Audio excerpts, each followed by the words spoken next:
about trying to get us back outside and to make that learning more incorporated and more transdisciplinary and more discovery-based and inquiry-based. So it started with me just doing Forest Fridays. I said, I'm going to let myself not worry about reading levels, sight words that they know, what they're learning in math. I'm going to take one day a week and I'm going to take my kids outside, and I don't care if they do anything but just are outside all day long.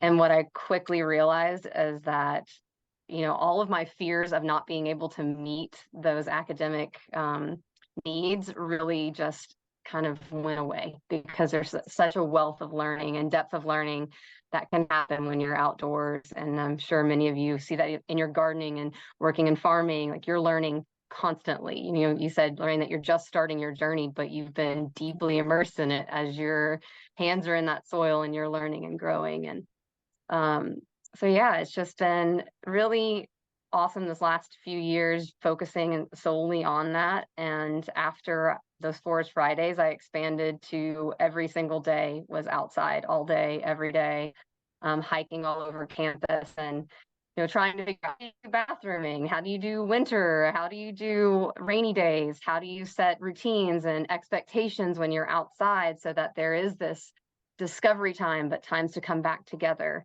And then what is the magic that happens when you're outside that it's really hard to explain? Like you hear, it's amazing outside. The learning's so important and so great. And so, everybody's involved and behavior is not a problem. But what is it at the core of it that really captures all of us as humans, captures our interests and gets us involved and in depth in that learning, and just motivated to be involved in that learning process? So for me, I really have narrowed it down to this concept of awe and wonder. So what are those moments that really make you feel a sense of awe, and what is awe? And what are those moments that really make you feel a sense of wonder, and what is wonder? And how do you create that in your classroom? So I'm going to kind of describe two scenes that you may come across in nature. And I want you to think about those two words, awe and wonder, and then we'll unpack it a little bit.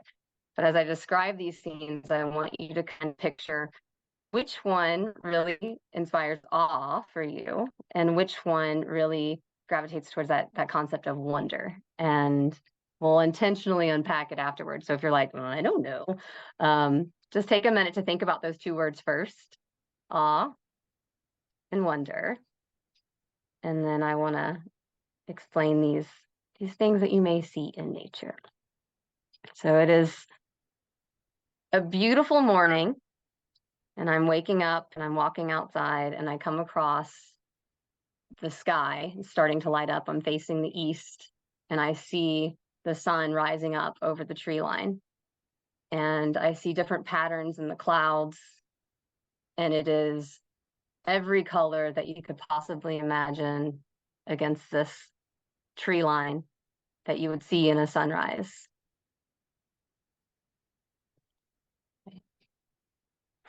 Do you have that in your mind? Maybe think about how you're feeling.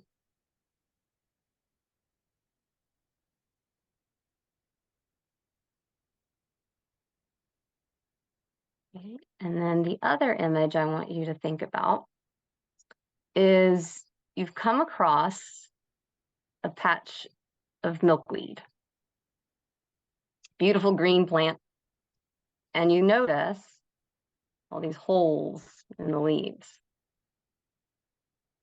And you start looking and you see little caterpillars that are striped yellow and black.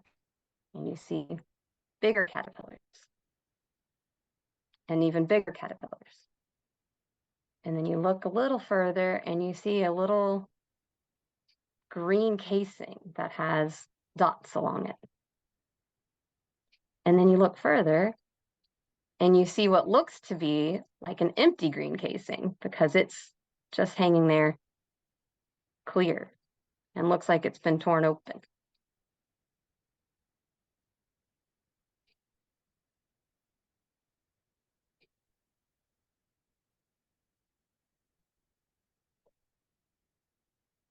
All right. So in those two images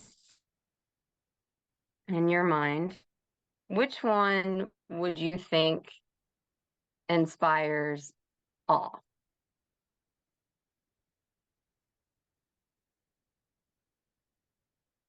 And which one inspires wonder?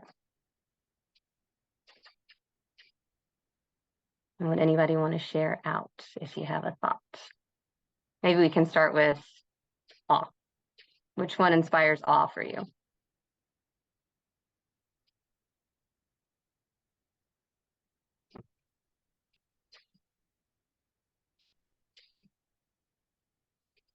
Anybody want to share out?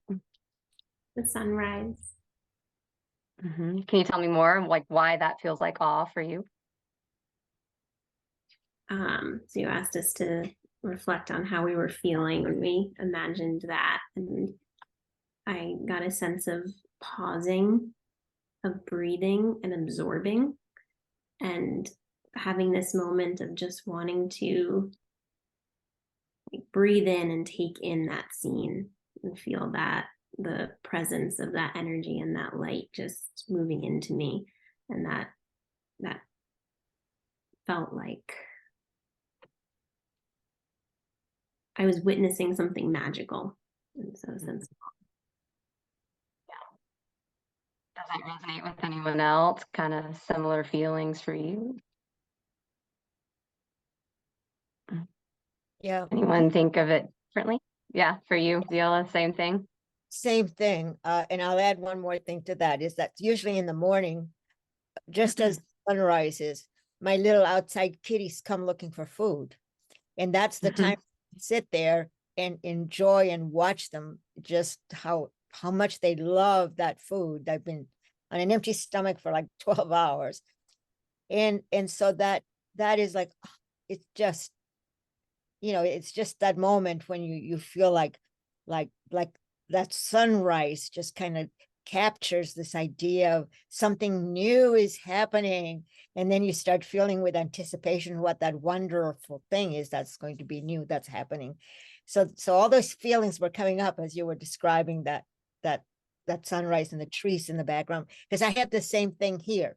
I've got the sun in the east and I've got all these trees in front, and then that sunlight just glimmers through, and that's well, like she said, like Andrea was saying, it's a magical time. Yeah. Anyone else want to share? Yeah, I guess I would say awe and wonder seem often to be used interchangeably, but it seems like the sunrise with what you gave us by way of image was awe for me, because wonder, the experience of awe is without a cognitive element, that it is something that is beyond cognition or maybe precognition, whereas the wonder has an object, it's a verb with an object. I wonder what is it you wonder? So I wonder what's causing the holes in the leaves. I wonder what the next stage of the caterpillar is going to be. I mean, I don't always use those words in that way, but I think if I had to separate them and distinguish the definitions, to me, that maybe is one aspect.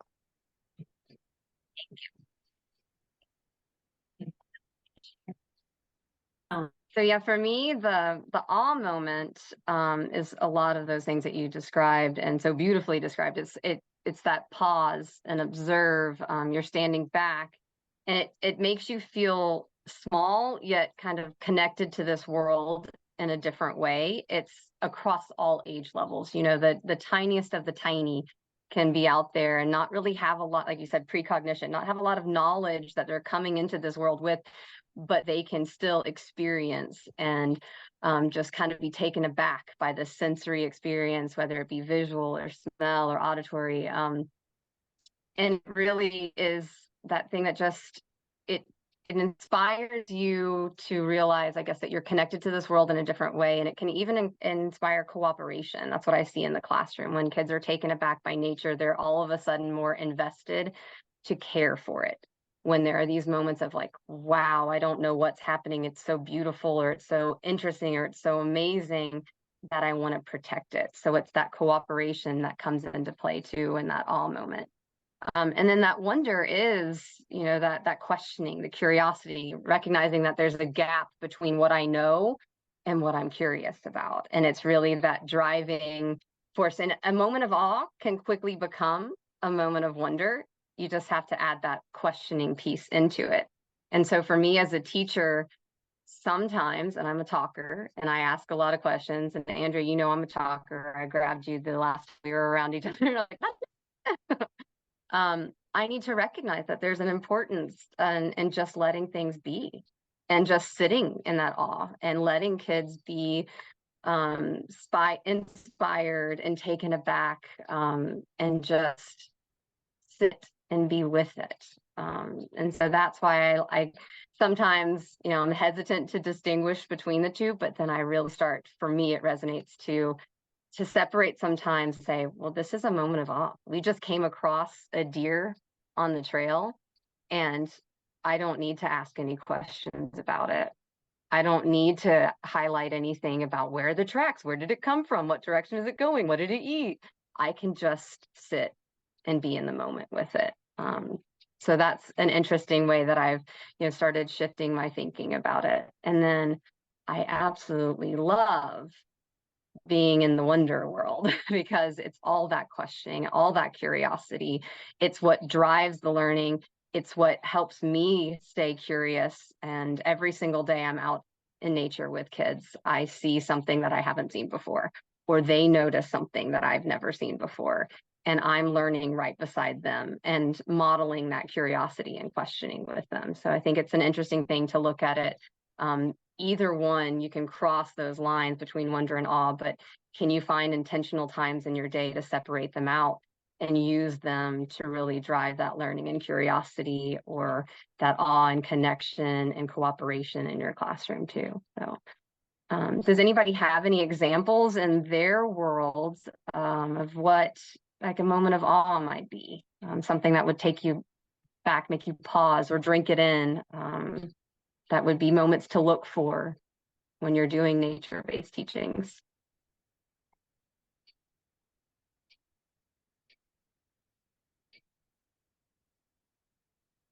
I have one from today that was a moment of awe for me as well, which was really fun because I got to share it with my students as I asked two students to just sit with me while we were out in the woods and like look at the woods around us and see if we could see any leaves falling. So we've been talking about the changing of the seasons and already sang a song about the leaves changing colors and falling. And, you know, for the first 10 seconds, we didn't see anything. And all of a sudden we see a leaf fall together. And it felt just so magical. And it's such a simple thing. Like we all know, and even the kids probably know, okay, the leaves fall off the tree and fall. But to like just sit back and watch that together, and like all three of us at the same time were like, we like all saw it together, and this leaf just like falling down. And it felt really powerful, even in my experience of it. It's officially fall and we can feel it. We can see it. It's all around us. Yeah, I love that.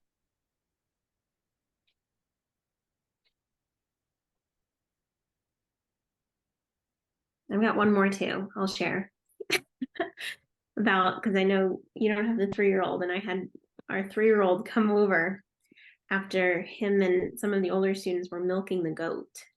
And he just comes running over to me. He says, "The goat has milk. The goat has milk."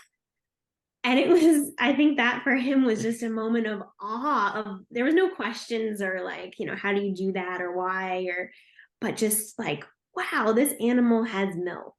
And just coming to report that felt.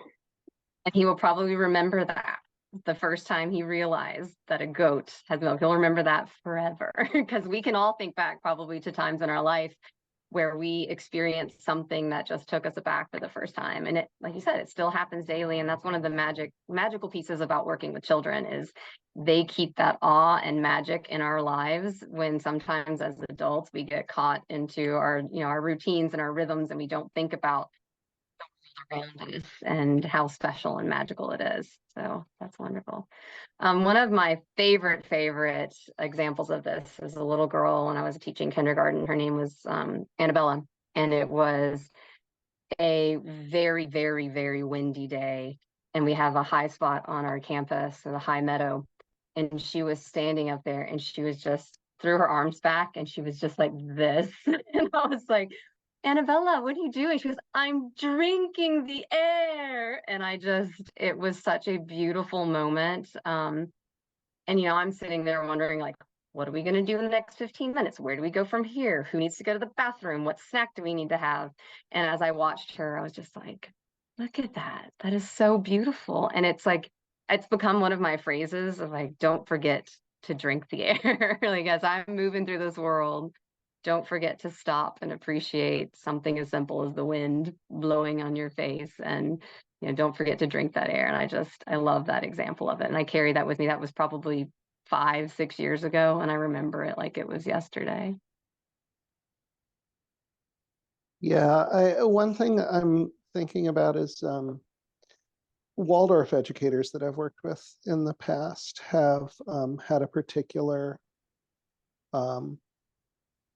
attraction to and capacity for creating the experience of awe, particularly in the youngest kids, 0 to 7, according to Steiner.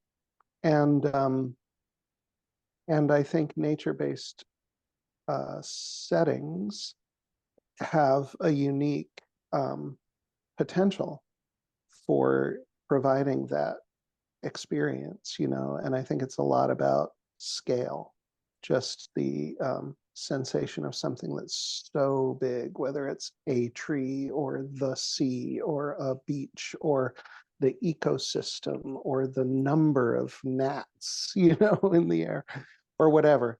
And sometimes I feel like forest schools, forest kindergartens, and nature-based education misses that opportunity a little bit, ironically. So, for example, like, I don't know if you know the work of Erin Kenny, Cedar Song Way. She wrote Forest Kindergarten. Like, it's very scientific, and lots of wonder, lots of like, let's learn the scientific Latin name of every species in this complicated forest ecosystem. But it's like, but why is that incredible? We may as well be walking through the streets of Brooklyn, and we could wonder about many things, how that's, signpost lights up and why the people are walking in these patterns. But it misses the awesomeness of I love that, the awesomeness. nature. Yeah.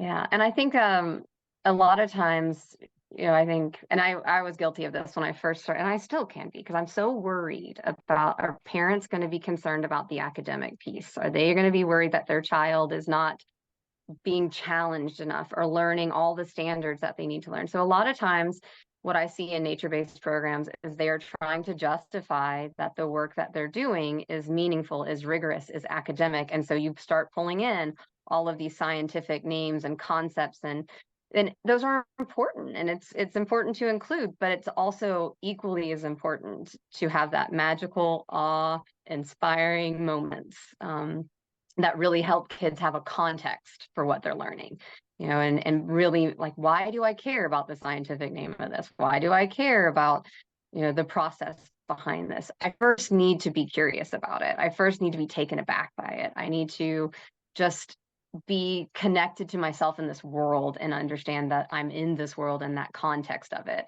to care about it and just feel I don't know, just like you said, that you're part of something greater and I'm so small and this is so vast. And there's just this magical mystery of this world that I don't have to understand everything about. So I do think that's really important for sure. Any examples of wonder? I mean, you can turn anything into wonder, but does anybody have an example of a really just fun wondering or an activity that even launched into some questioning and inquiry that you didn't realize that was going to happen? I found a lot of brown cocoons in my worm compost these past few years, and I thought, oh, these must be giant eggs, but I've never seen eggs this big before. My worms don't lay eggs that big. And I could not figure out for the life of me what the heck they were until one day in my worm bin, I found a dark red pupa wiggling. And I was like, is this a maggot? But it turned out to be a moth pupa, and it was wiggling and wiggling. And that's why I Googled it. And I said, oh, I must keep it moist. And so I buried it in my worm compost and I spritzed it. And I said, when are you going to become a moth? When are you going to become a moth? And then one day I uncovered it and a moth flew out and left behind a brown casing. I said, that's where the cocoon comes from. Yeah. So there have been dozens of moths flying out my compost all these years. I never realized it. Oh, that's what it is. I was like wondering what is that? Where is it coming from? It gave birth to like an adult moth. And so that solved a lot of mysteries for me. Yeah, and there's so many wonderful teachings that you can do from that too, like identifying the pupa and doing the research, seeing what the moth is, what other moths are around, what is the life cycle like, and then like how do we know it's not an earthworm egg? So there's a lot of investigations, and the kids have some of the most amazing questions about it. And I just love hearing their thoughts because they oftentimes see this world differently than we ever will, because we just move through it with a preconceived idea of like, oh, I know, I've been there, I've seen that, I've done compost for years, or moth is moth is whatever. So, but we just take it for granted, whereas kids are just still like, wow, what is that, and want to know more. And the different connections that they make are so interesting to me too, just how their brains work. And you can really learn a lot about them as learners, or just their curiosities, and where can you take the learning, or how can you inspire more questioning or different investigations too. I just had a thought when you were saying all that, the difference between the awe and the wonder. With awe is a sense of like a sigh, and you're speechless because it's so beautiful. It's like, wow, a kid would say, wow, but it stops the moment, and it just exciting. But wonder, I think about Alice in Wonderland, where it's like it's an aha experience, right? Eureka, I found it, and they're different, aren't they? One of them stops the breath because it's breathless. And the other one is that sense of curiosity and inquiry, and the curiouser and curiouser. Remember when Alice said, I'm curiouser and curiouser, and you just keep following and pursuing that idea. So you're inquiring, you're exploring, and all of that. And then when you get it, it's aha, I get it. I mean, I've had a lot of experiences like that where I've struggled with something and I've just pursued it, and I finally got, and that to me is wondrous. It's a wondrous experience in Wonderland. And the other one is a heavenly experience, right? Something like that. I can't explain it any further. Figure something out when you're wondering, like, and you discover something, like, look at how happy you are, Lorraine, when you're like, it's a moth, like it came from this. It's just like you make that connection and that new understanding, and you're moving through the world with a different understanding than you had, just 30 seconds ago. And it's really powerful, like you said, and you feel very proud of yourself when you're making these discoveries. And it just really builds that confidence.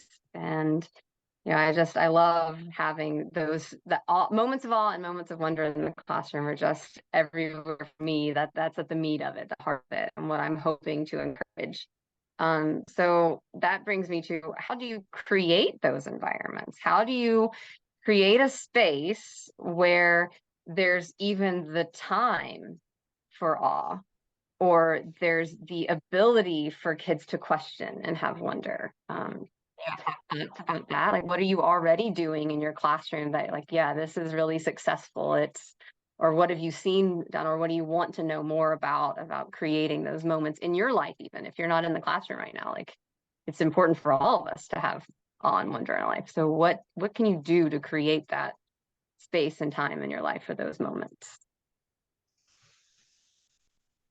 Something that Andrea and Paul both said about asking about the leaf falling, and something that Paul said too about how wonder can lead to awe, I think struck something for me about even how asking those questions can lead to moments where you don't really need words to experience something. That something is the connection between, is the connection exactly what you said, Rebecca, about why are we even doing this, which is the deeper meaning of learning and the environment in which we're learning. So those wondering kind of questions can lead to those types of experiences. At least that's what struck for me when they were both talking about that.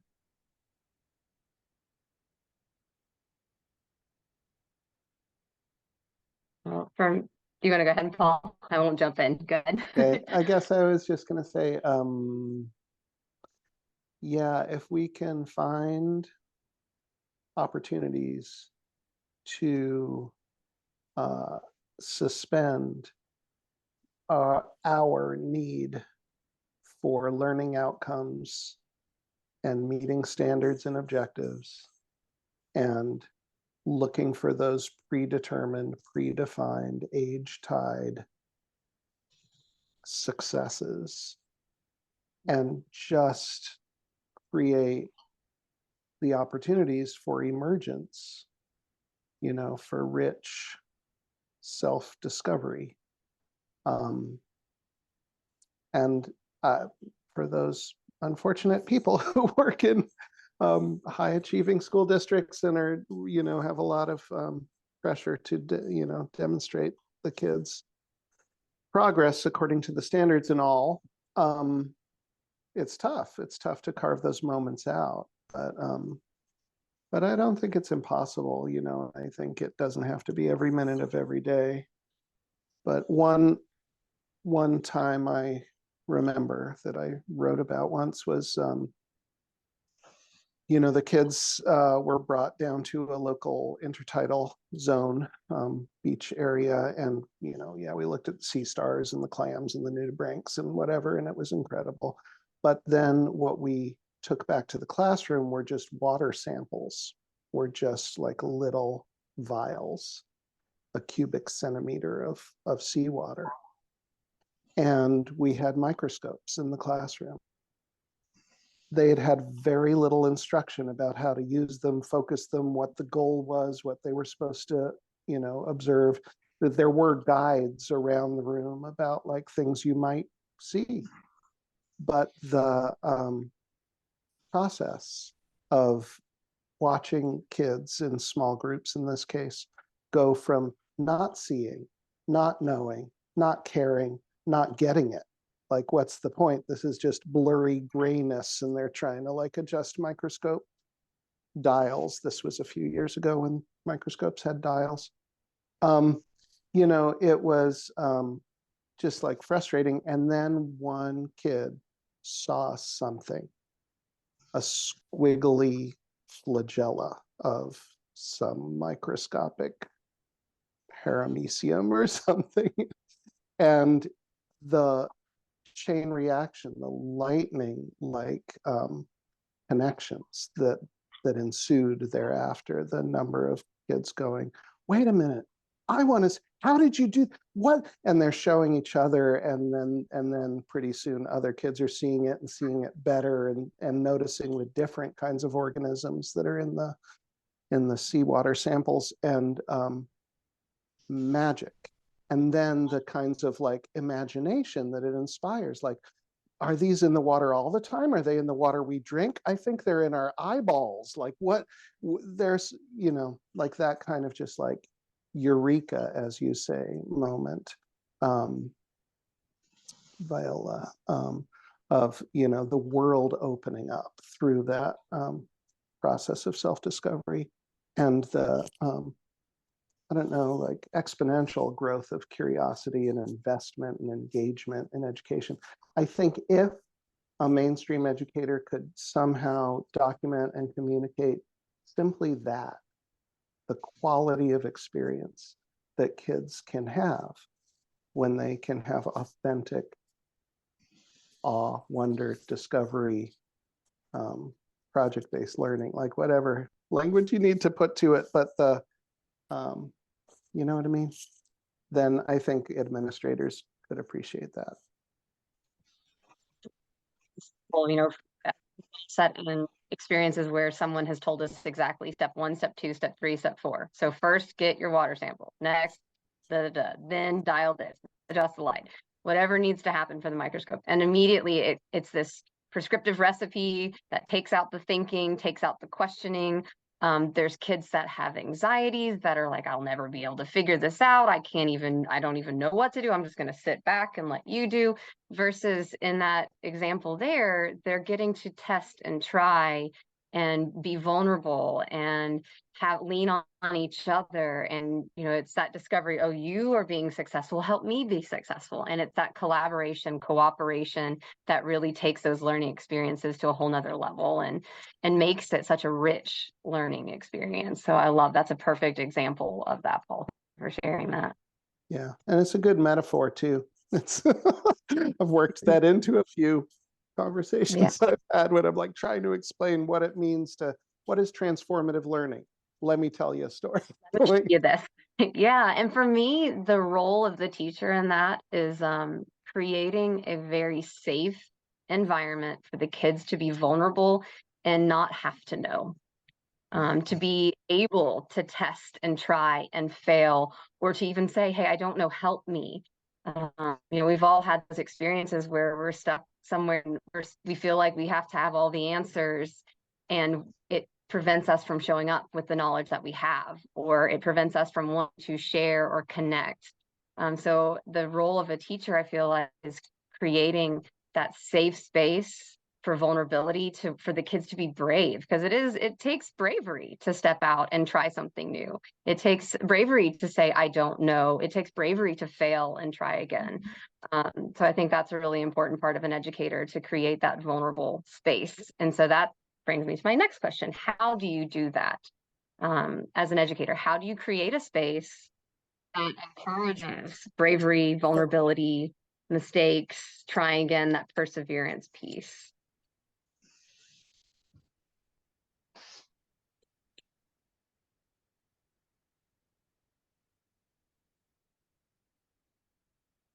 This goes for all ages of learners, not 3, not 4, but it's all of them. I mean, as adults, you know, we are all little children inside too.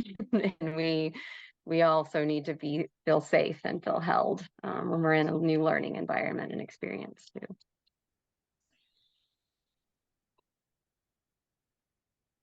Yeah, I'll just speak a little bit. I've been thinking a lot of how like the stress of the teacher can play into like this experience, right? Like, because I feel like, you know, if the teacher, if the guide, if they're open, if they have this openness, like we were talking about, if they're not like bound by some kind of content that they need to be reaching, but if they have the openness to follow, to receive the aha, to receive the awe, or follow the aha, then that line of demonstration can be made like very evident.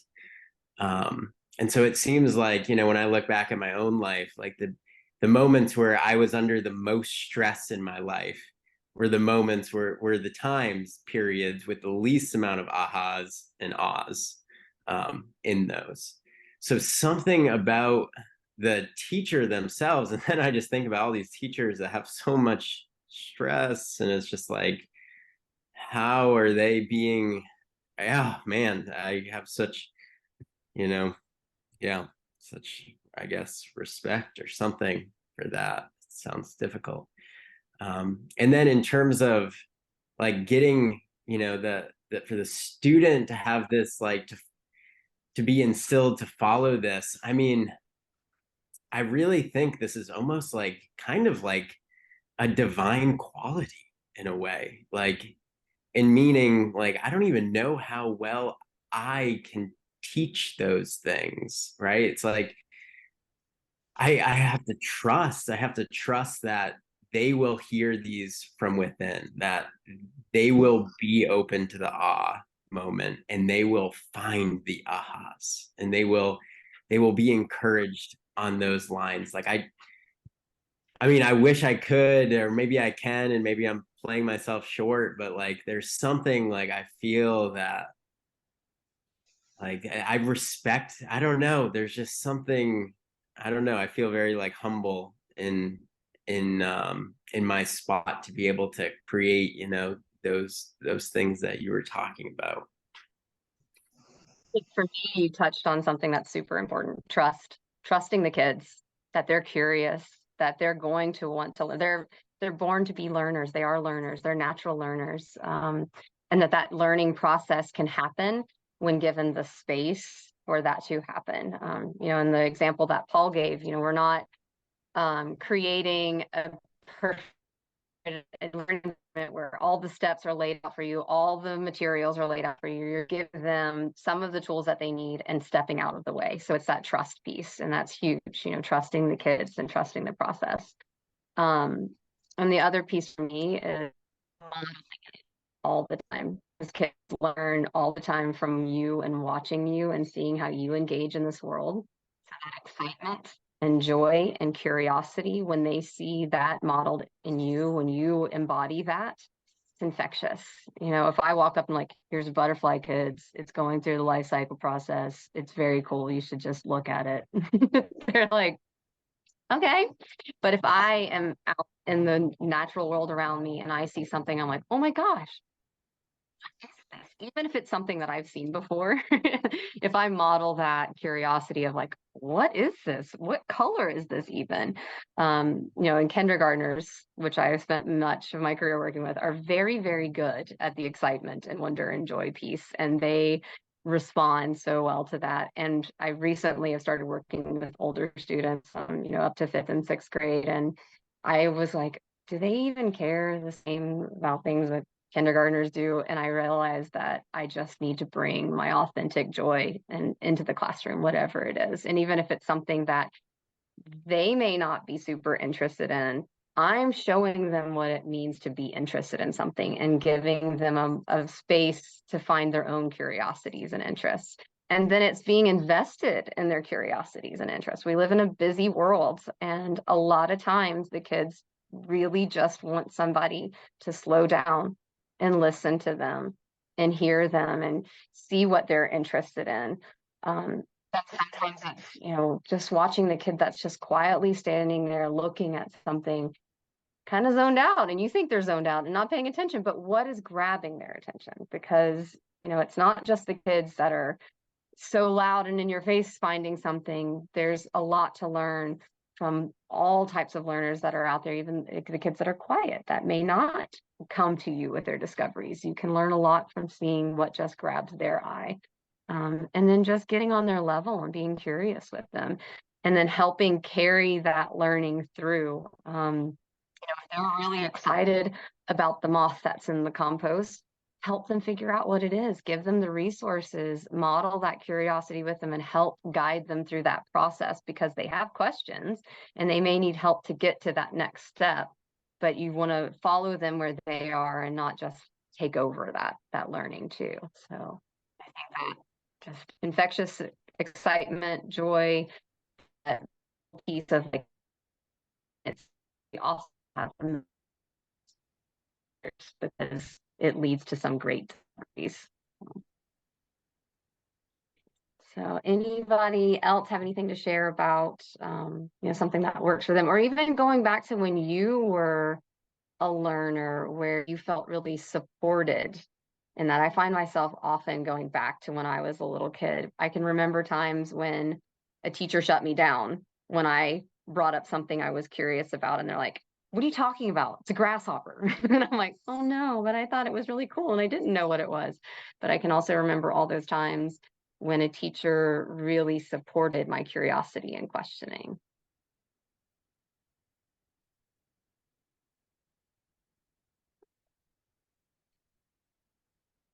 And last thought before we jump into, we've got about 10 more minutes. So I have the other part of this I like to think about are creating daily rhythms when you're trying to create these opportunities for awe and wonder, and having some core routines that you can fall back on that really, the kids understand the exercise, the process behind it, or what this activity or learning experience is going to be like. And it can really apply to a lot of different things. But it follows kind of like this format that they're like, oh, I know what this is. So it really opens up opportunities for some discovery within, a format that they're familiar with. So like when I'm talking about a daily rhythm, looking at, a schedule, but not a schedule as in from 9 to 10 we're this, from 10 to 11 we're this. And one of the things I'm really, really passionate about is having settle in time.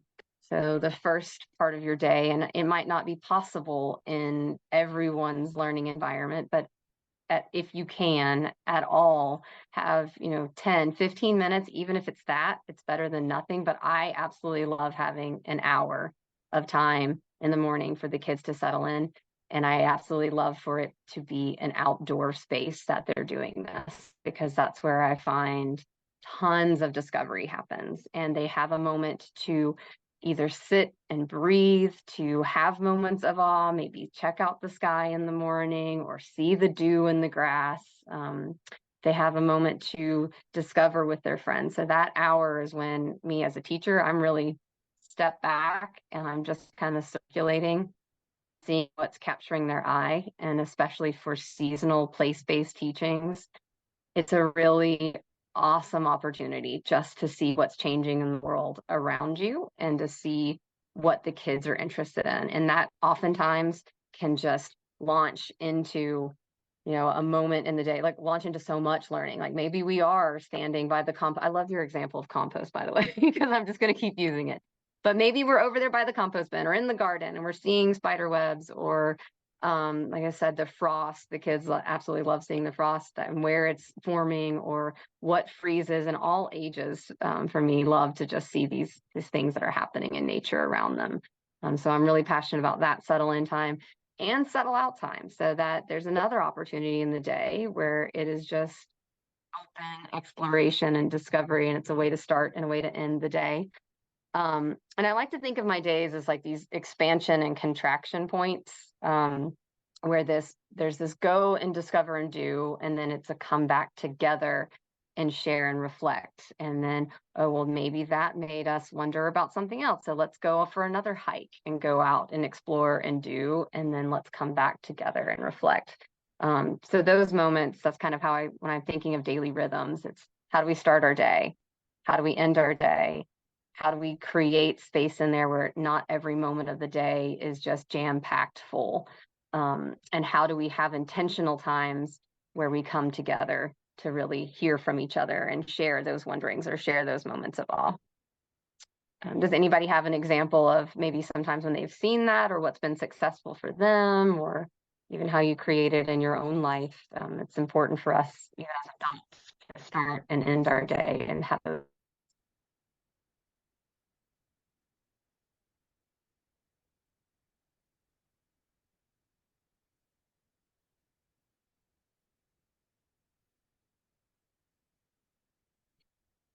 like, I'm really big on class meetings, whether it be to make a schedule for the day or even just to even work through like some problems and things that we're having. So it's a good time to come together and reflect.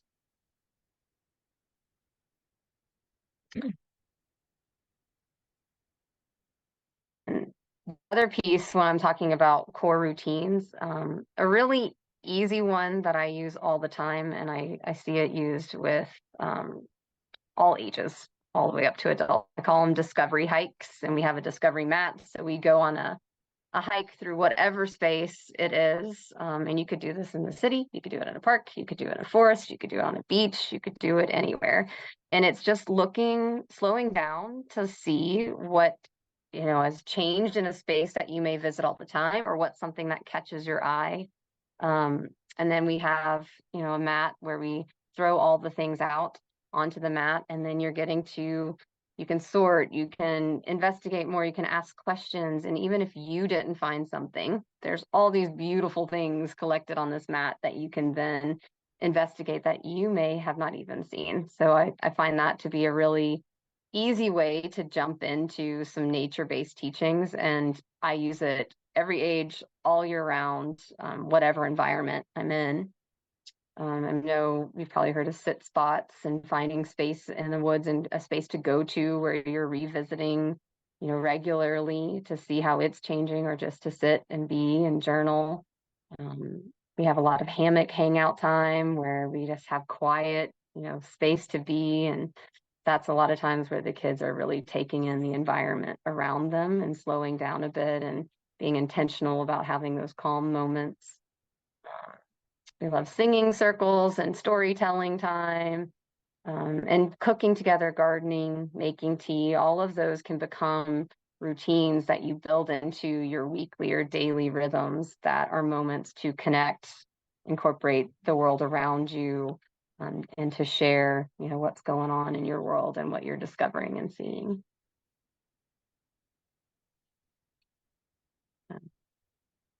Anybody have any other ideas or any last thoughts as we wrap up?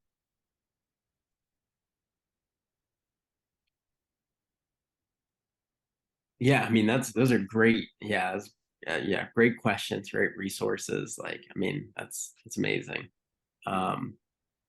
Yeah, I mean, these are things that we value. I mean, you're speaking to us like so strongly right now in terms of these expansion, contraction, inhale times exhale, inhales and exhales. And yeah, I think being a small enough program, like we get to really listen very intently to the students, and we get to know them and know, like, I don't know, when they need a longer inhale or when they need a longer exhale. And it's really, I don't know, I feel very fortunate. Like every time I go to school, work, it's like it's a gift. It's so weird. It's like, I feel like I should be under some kind of pressure to perform or do something, but it's really just such a gifted experience that, I mean, I feel like shouldn't be as rare as it is. I mean, so, I still, so many times ending these calls just being like, I don't know what to do. Like, it's just so difficult. Like, these things work so well. And yet, we have this larger system at hand that really is not even close. And it's just like, oh, just frustration there.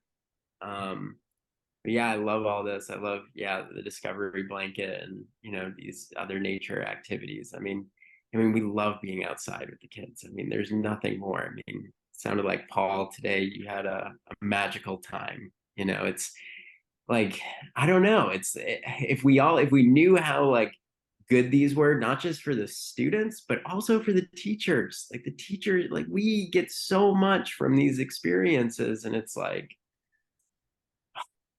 yeah, just frustrated.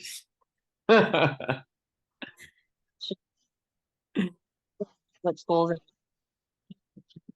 just bring butterflies and showing them how they can easily incorporate that in their classroom. They don't have to go out. If we can grow the milkweed here on our farm and bring it, help them start school gardens, something that we can do just, to make it more accessible for, public schools as well. And so that it's not just these little niche programs that get the special, experience, but being able to share that out so that it's involved in more classrooms than just, these little pockets. That's something I'm really hoping to start doing more in my area for sure, and helping support the teachers, because our job is hard and there's a lot of people that are very stressed. And if they could understand that there's an easier, better way to do it, that's going to be better for children and better for the educators, you know, that's a win-win for everybody. So I guess some of my closing thoughts are that beautiful, everything you've said, Rebecca, strikes me as like right on, resonates, and I think back again to the Waldorf teachers who talk about rhythm, ritual, repetition for the youngest kids. Rhythm, ritual, repetition. I I think the other thing is that, for me anyway, in my practice, it wasn't all nature-based. And I think we can create analogous, not the same, but analogous experiences for kids in urban settings and suburban settings, and without leaving our classrooms, through some of the things that you mentioned. So trust and open-ended kinds of explorations, and just to keep in mind that those things are accessible really to any teacher. This morning, as I came into school, not in the forest setting, but just in this, which is still in a beautiful place, but we had, there had been a bird who obviously flew into a window and was stunned sitting on the deck at the door to the school. And I had two different kindergarten age kids come in grumpy this morning and kind of agitated and had bad separation with their parents in the parking lot. And because it's Monday morning and it was rainy and whatever. And I just brought them to the bird, and we looked at it and we noticed it was breathing and its eyes were open and closed. And we wondered if it was okay, and is there anything it needed, and how would we know? And I think that that was really helpful for them to then like kind of get out of their headspace and transition to a more caring and relationship-based way of being. And I think, in answer to your earlier question about how we create spaces for bravery and vulnerability, I do think it's largely about relationship, that we model curiosity and we model excitement and stuff, but it's also about creating this container of love, of acceptance and trust, and I see you and I want you, I invite you to see me, and that we have mutuality. And just in my work, I always prefer the word courage to bravery, because courage comes from the heart, the etymology of it and the practice of it. I also just, at one point you talked about caring for, Rebecca, something in nature. And I'm reminded of the work of Nell Noddings, who distinguishes between caring about and caring for. And that if we can create the opportunities to join with our kids and kids with other kids to care for something and someone, including us, that's the magic. That's the container that allows for that kind of trust and courage, I think, to emerge. And if anyone's curious, Jack Miller wrote a great, courageous book on love in education. It's such a taboo word, that we're not supposed to practice love. It sounds wrong in our pedagogies, but highly recommend that book. Thank you. Relationships are definitely at the heart of the classroom, and knowing that they are loved, they are seen, they are safe, they are heard. I thank you so much for touching on that, because that's the first level. They've got to feel safe, seen, and heard before any of that other learning and excitement and curiosity can happen. And that's different for every student, depending on what they're coming in carrying with them, or what they've been through, or just how they've been born into this world, just who they are as a being. Like, really seeing them and helping them feel safe, seen, and heard is so important.